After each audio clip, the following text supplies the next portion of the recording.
it's Alice, and today we're gonna do a big book haul. I've got tons of books to show you, so maybe grab yourself a snack and get cozy because I feel like we're gonna be here for a little while.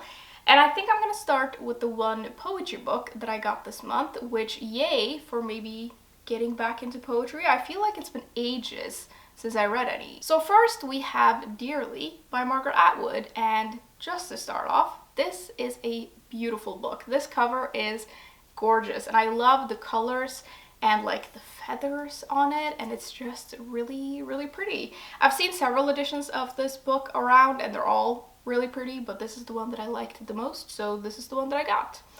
All I really know about this is that it's poetry and it's Margaret Atwood, who I love.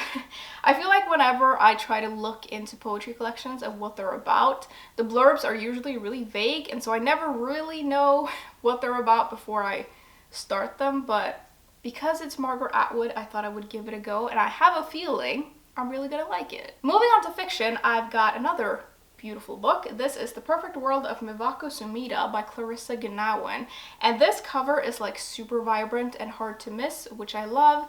And I got this mostly because I've seen some reviews around and it seems like the kind of book that I would really like.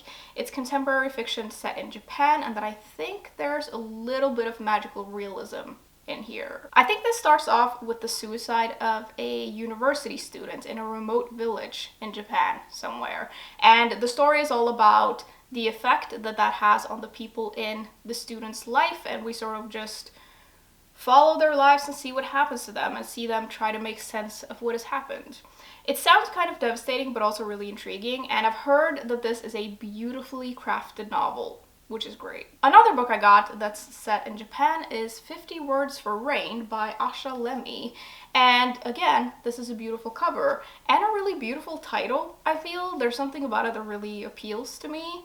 And this sounds great. It's historical fiction and it's set in Japan.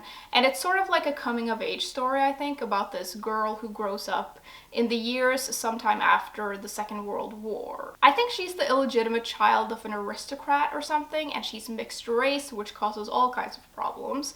And she's hidden away for most of her life, but I feel like I read somewhere that she meets her half-brother at some point and they create this amazing bond. And I just thought it sounded really interesting and fascinating, and I do love Japan as a setting, so that draws me in as well. Continuing on with more historical fiction, we have The Personal Librarian by Marie Benedict and Victoria Christopher Murray. And I've had my eye on this ever since it first came out. I think it came out in the middle of last year, and I found this on sale, and so I just had to grab it. And any title with like books in it or libraries or librarian immediately intrigues me, and then I also think this is based on true events, which also intrigues me. The story is about J.P. Morgan's personal librarian named Belle DaCosta Green, who, because she held this role, she became a part of like New York society or the New York society scene, and she was known as this really intelligent woman, but then of course there is a snag. There's always a snag, and I don't really know what it is, but I think it has something to do with where she comes from, and I just think this sounds excellent. Then we've got a book that I've also been looking at for a while, and it is Bunny by Mona Awad, and this is the kind of book that seems to split opinions quite a bit, and I've seen very mixed reviews, but it's one of those books that I just think I need to try. I'm always looking for more books with academic settings, and this one keeps popping up, so I think I'm just gonna have to read it and see what I think. It's about this woman who is a part of this prestigious university program, and she kind of feels like an outsider, it seems, and it seems like the rest of the people in her program are kind of like cliquey, and there's a group of girls who like call each other Bunny, which is really weird. And I think this, like, our main character is invited into this group at some point, and it's kind of weird, and it seems kind of like secret society-ish, which is too good for me to pass up. Next, I picked up The Reading List by Sarah Nisha Adams. And again, any like literary title or any book with like books on the cover, it just pulls me in. I can't help it. The story in here is set in London, where we meet a widower as well as this anxious but bright teenager who works in a library. And I think the story is just about how their lives come into contact with one another somehow, and how I think maybe they become friends. I love a book about unlikely friendship. It's one of those things that I've noticed in recent years that I find really, really interesting, and I love stories about it. So whenever I hear a book is about that, I'm up for giving it a go. Last of the fiction, I got 2 mystery thrillers because of course I did. The first one is The Final Girls Support Group by Grady Hendrix. And I've read one other book by this author and I really liked it, so I thought I would give this a go as well. The premise sounds really interesting. It's about the support group for final girls who are girls who have survived horrible tragedies and they're the only survivors. So like massacres and things like that, they're the only survivor of one of those events. And they have this support group where they come together and support each other, obviously. Then I think someone comes after them.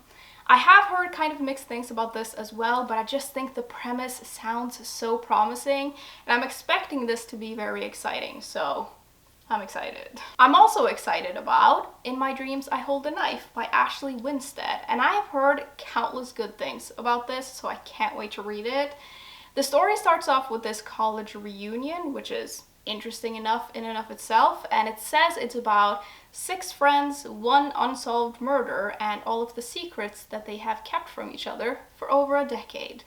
Sounds exactly like the kind of thing that I would like, and it also has like a dark campus setting, which I'm totally up for, so I have very high hopes for this one. Moving on to my stack of nonfiction books, on the top here we have All That Remains by Sue Black, and I got this book because I find books about death very intriguing, I guess, and the author of this is a professor of anatomy and forensic anthropology, and so she spends most of her days with dead folks, and usually they have been either like murdered or killed in war or died in some sort of natural disaster and things like that, which seems very interesting to me. A bit morbid, but interesting nonetheless.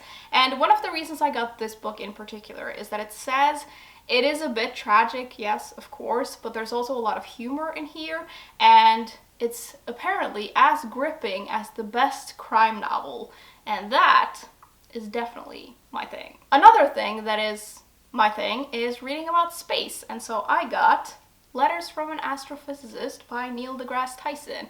And I love the book Astrophysics for People in a Hurry, so I'm pretty sure I'm gonna like this one as well. And I think this is just about different kinds of questions that the author has been asked throughout his career, and he just answers them, whether it be about science, space, faith, or just life in general, which sounds fantastic to me. Then I was kindly sent a book by the publishers, and it is The Fairy Tellers by Nicholas Jubber. And I really like fairy tales, and so when I got the email about this, I thought it looked interesting, which is obviously why it's here. And it says it explores the secret world of fairy tales and the people who told them, which is a thing I really don't know a whole lot about. And I think reading about the history and sort of the backstory of fairy tales is going to be very interesting and something that I'd really like to learn more about. Then it looks like we have got 2 memoirs, and the first one is Notes on a Silencing by Lacey Crawford, and this sounds incredibly interesting but also devastating. It's about this elite school that at some point came under investigation because there were reports of sexual abuse at the school, and I think the author of this saw this like years after she had gone to that school and years after she sort of thought she had put all of this behind her. But then she sees this in the news and decides to send the police a note about what happened to her, and that pulls her back into this world and back into her trauma, and it's all about her story and her trying to fight the people that tried to silence her. It sounds, like I said, devastating but also important, and I've heard that this is brutal and brilliant and really well written. The second one is one that I'm really excited about. It's Crying in H Mart by Michelle Zauner, and one of the reasons I'm so intrigued by this is that it deals with grief, which is a theme I find really interesting because grief hits people in all kinds of different ways, and it like manifests itself in different ways in different people, and I think it's such an interesting thing to read about. I think the author of this loses her mother, and so the book is about that, as well as her experience of growing up in a Korean American family and dealing with her parents' high expectations of her, and it's about her and her memories of her mother. I've heard that this is absolutely brilliant and just an amazing memoir.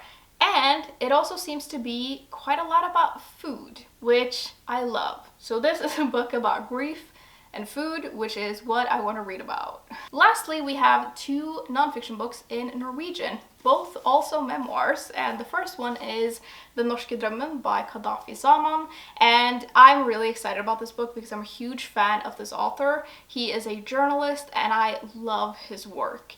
He is a Pakistani Norwegian, and the story is about his life and his experience of growing up in this country and his work and his career, and I can't wait to read about this. And based on his work, he is a really good storyteller, and so I have kind of high expectations for this book. It's gotten really good reviews, so I think this is going to be very interesting. I'm really excited to learn more about his life. The title of this translates to The Norwegian Dream, by the way. Lastly, we have a book that I can't even begin to tell you how excited I am to read. It's Derfor må du vite at jeg er same by Ella Marie Hætta Isaksen. And this title loosely translates to This is why you need to know that I am Sami. And the Sami people are an indigenous group of people who inhabit like a region up north, so in the northern parts of Norway, Sweden and Finland, and then I think parts of Russia as well. In Norway, they are recognized as an official indigenous people of this country, and guess what? Guess what we did to them that everyone always does to indigenous people? We historically treated them horribly, and some people still treat them horribly.